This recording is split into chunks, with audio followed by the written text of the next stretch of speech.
If you've been online for any length of time, you've probably heard the word Zoom before. And in fact, you've probably been on a Zoom call. It's kind of the staple of every small business owner, a way to connect online, to be person to person with someone without obviously being there physically. So something happened with Zoom yesterday with another tool that is really important for you to understand, because I think if you're a coach, a consultant, a speaker, someone who's really involved in teaching online, educating, building a learning campus, building an education business, this whole thing with live streaming, in fact, I've bet everything on live streaming. I think live streaming is going to be even more important moving forward, because we're really going to be bringing teachers online. And more importantly, our ability to create content is dramatically changing, in that we can create content on the fly without editing, just quickly right to YouTube, Facebook, Twitter or X, whatever you want to call it, LinkedIn.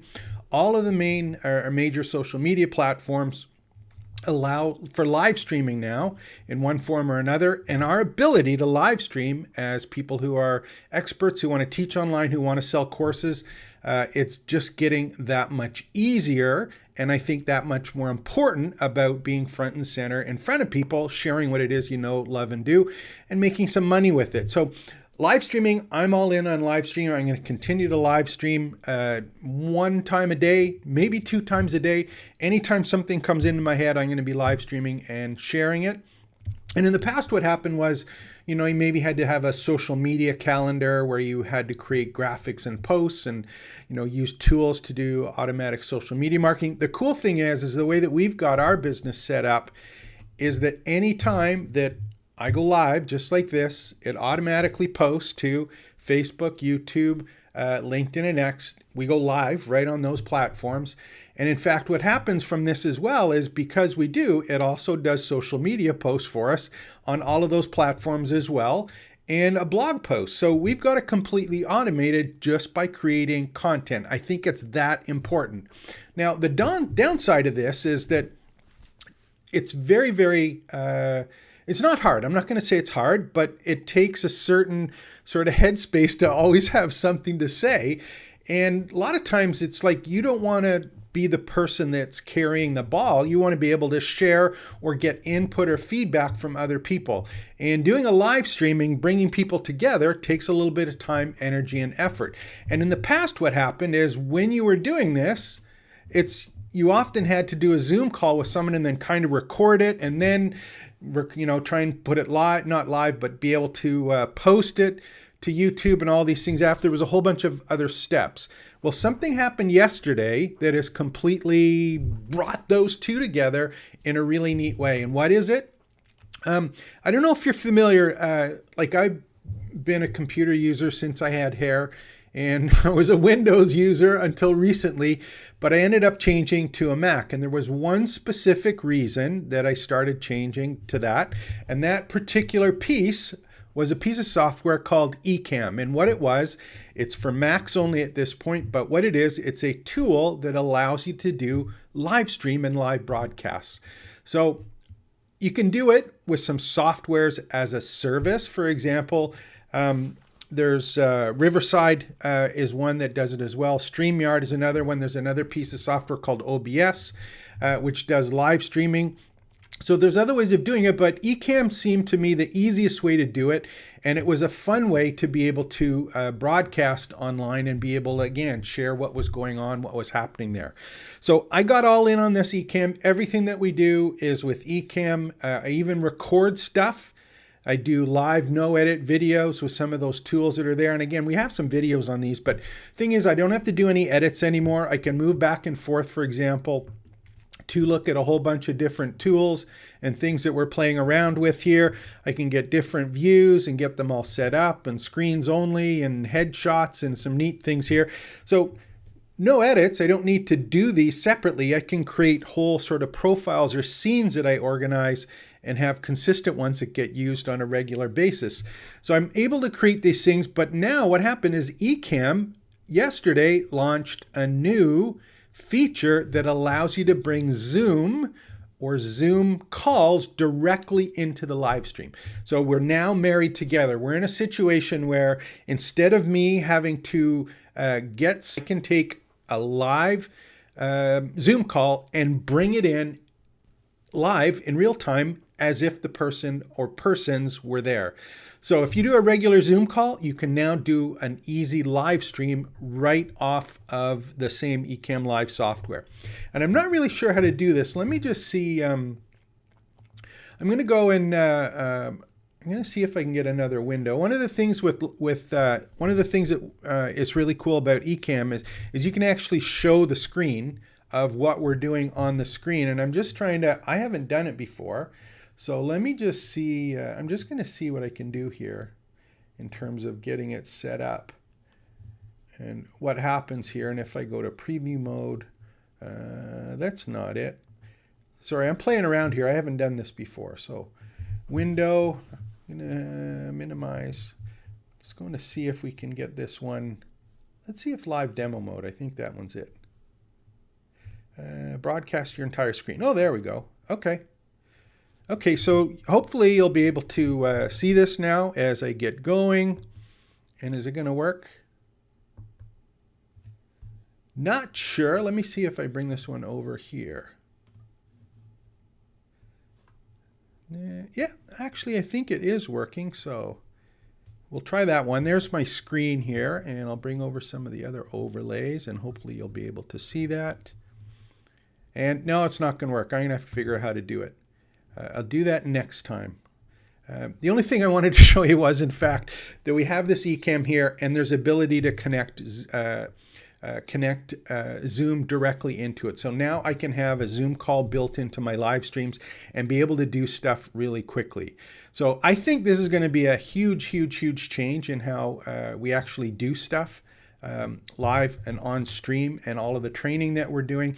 And in fact, it's going to be something that is going to dramatically change your ability as a presenter, a coach, consultant, a speaker, a course creator to really monetize your entire business about all the things that you can generate revenue from just by teaching what you know and love. Now, having said that, I want to talk about one more thing that kind of came up today.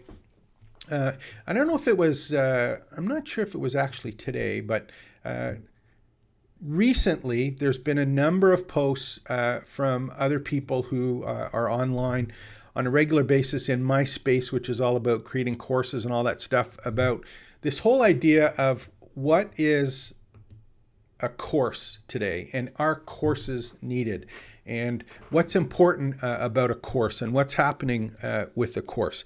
Here's the big thing I want you to think about. My personal belief at this point is that online courses in a traditional sense, or the way that they're traditionally mentioned, is probably not a good business model at this point. I think that building a campus or a learning business or an education business is where things are going, and courses are just part of that. But one of the things that if you've on any of the YouTube channels, you've been watching any of them, I think there's Graham Cochran and Pat Flynn. There's a whole bunch of people that have been talking about this whole idea of courses are dead, courses aren't dead. And what really should be talked about is, in fact, what's the definition of a course? What's the definition of a program? What is a membership site? What is an e-learning business? What is a learning campus? I think having the definitions of all of these is important, but more importantly, the overall lesson that's coming from hopefully myself and all of the other people that talk about creating online courses and getting paid for what you already know, love, and do. Selling transformations and the transference of those skills and the ability to really have some fun at it and earn some money at it is you have to understand that a course is just one revenue stream of an entire business. And there's all sorts of different ways to earn money teaching online. A course is just one piece of it. Do I think courses are dead, or there is a problem with courses? Yeah, absolutely I do, because the traditional definition of what a course was when I started selling courses isn't valid anymore, and I think that it's not valid as a business model, and it's not valid as a delivery system for transferring or promising those transformations that you're trying to do. It can't be delivered with a course anymore in this traditional sense. And in fact, I think what's happening now is you're going to see a number of names bantied about or talked about. You're going to hear about micro-learning, micro-courses. You're going to hear about mini-courses. You're going to hear about courses. You're going to hear about programs. You're going to hear about blended learning. You're going to hear about all of these different ways to package our knowledge and be able to teach and educate people and either charge or not charge for these different pieces. I think the traditional definition of a course, where it happened to be a certain amount of time, a certain number of lessons, some videos, maybe a quiz in these pieces, I don't think that's the way to actually teach people anymore. And the reason is because everything is getting so complex and changing so quickly. Doing a course and having it sort of stand there is not a long-term play anymore. Stuff happens too quickly. You end up picking and choosing the little pieces to get connected to them, and in fact to get the answers that you want. And for many people, when you're having a transformation, that's why I'm a big fan of programs in a learning campus. So all of these mini courses, micro courses, blended learning, all of these things are in one place, and that's how you can deliver that transformation for people. So there's just so many moving pieces here that taking or answering specific questions, but having an overall program that is in place that guides people through the transformation, that's where the value is. And putting these little pieces in, whether you call it a micro course or a mini course or a tutorial or a lesson, putting all of these together in a guided path or a process is where the real value is. So, just to give an idea, I went to Perplexity, and if you're not familiar with perplexity.ai, it's like the flip side of Google, right? So instead of doing a search on Google, and I've shown this in another video, instead of doing a search on Google, for example, and you go to Perplexity, what Perplexity does is you ask it a question that you would normally do in a search, and it gives you the answer based on a whole bunch of searches that it's done, and it gives you the references for the searches it's done. So instead of you having to do that when you do a Google search and then picking through the 100 responses that you get and trying to piece it together, Perplexity, you give it the prompt, the question, and it does all of that work and gives you one response with a pretty good idea of a detailed answer to your question. So I was just kind of, putting together, and I was just asking, I said, I said, online courses have variable descriptions of types, tutorials, mini courses, micro courses, programs, etc. What are the most accepted naming conventions, and what does each containing the terms and content and features? So it went to Thinkific, Teachable, Mighty Networks, and some additional ones. And it basically gave some definitions of what an online course is, what a tutorial is, what a mini course, what a micro course, what a boot camp, programs. And it gave all of these together, and they're all about different ways to deliver the transformation. But there's all sorts of ones that are getting mentioned there. I asked if there was pricing for it. And that's the other thing that people kind of get hung up on, is the pricing is this something that is really, the pricing, is it about the size of the course, the questions that are being answered, and or the transformation that is being promised? Is the value in the length of the course, whether it's a micro course, mini course, or tutorial, or is it because of the transformation they're providing? So a lot of people just use those names to determine what the price is, which may not necessarily be true. So tutorials around $50, full courses, full online courses, $100 to $200, $200 to $350. And then they had boot camps, one from $5,000 to $15,000. And then they have the other ones they didn't even mention, programs. I used one called Programs, which I think is that entire process. And a program is made up of online courses, mini courses, micro courses, tutorials, blended learning, all of these things in a program. So kind of neat, just came up with it. Mini course, micro courses, narrow topic or specific skills, short duration, 1 to 2 hours of content. I actually think that micro courses are probably anywhere under 15 to 20 minutes of content.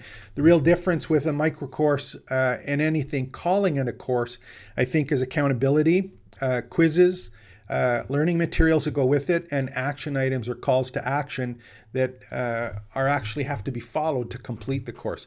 I don't think things like certification is important for a micro or mini course. Certification, I think, happens when you're doing e-learning stuff, is when you have completed the whole process or the transformation that's being promised. Tutorials, full online courses, different topics, ranges of time, types of content. There's all sorts of different variations for these. So if you see all these videos on YouTube right now and you're probably thinking, should I sell courses? Can I earn money with courses? Yeah, you can, but just understand what your course is in terms of the way it's being delivered and the value that you're promising people if they consume your education. And it's a business. You got to treat it as a business. You have to look at, what is the big package? What are the ways that I'm going to earn some and generate some revenue from based on the transformation that I'm giving to them? So I think it's still exciting times for education business. It's going to grow like crazy.